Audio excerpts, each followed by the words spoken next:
In the early 1960s, Dick Fosbury tried his hand at almost every sport, but never excelled at anything until, at the age of 16, he turned to the high jump.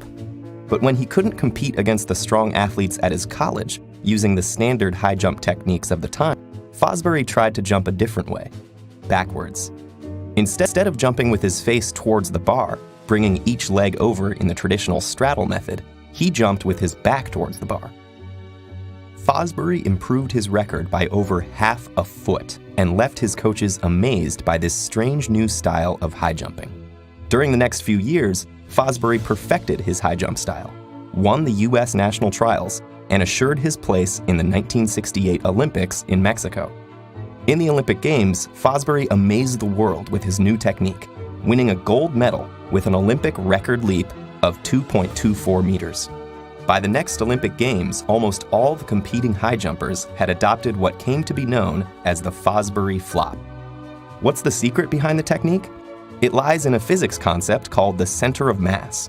For every object, we can locate the average position of all of its mass by taking into account how the mass is spread around the object. For instance, the center of mass of a flat rectangular object of uniform density will be in the intersection of both diagonals, in equal distance from each corner. We can find the center of mass for other objects by similar calculations, or by finding the object's balancing point, which lies right underneath its center of mass. Try balancing a broom by holding it and slowly bringing your hands together until they meet.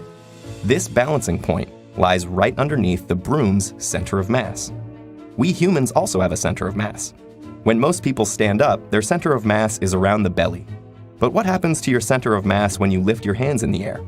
Your center of mass moves upwards. It moves all the time as you move through the day, based on how your body is positioned. It can even move outside of your body. When you bend forward, your center of mass is located below your bent belly, in a place where there is no mass at all. Weird to think about, but that's the average position of all your mass.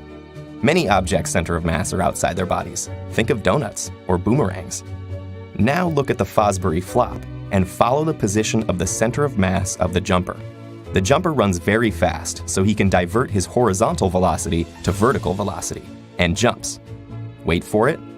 There. Look at the jumper's center of mass as his body bends backward. It's below the bar. That is the secret behind the jump. With the old pre-Fosbury techniques, the jumper had to apply enough force to lift his center of mass above the bar by a few inches in order to clear it. The Fosbury flopper doesn't have to do that. The genius of the Fosbury flop is that the jumper can apply the same amount of force but raise his body much higher than before. That means he can raise the bar so high that even when his center of mass can't go any higher, his arcing body can.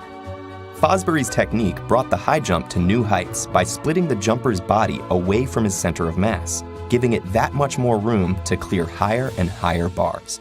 So the Fosbury flop may be sports history's only great leap forward that is also a great leap backward.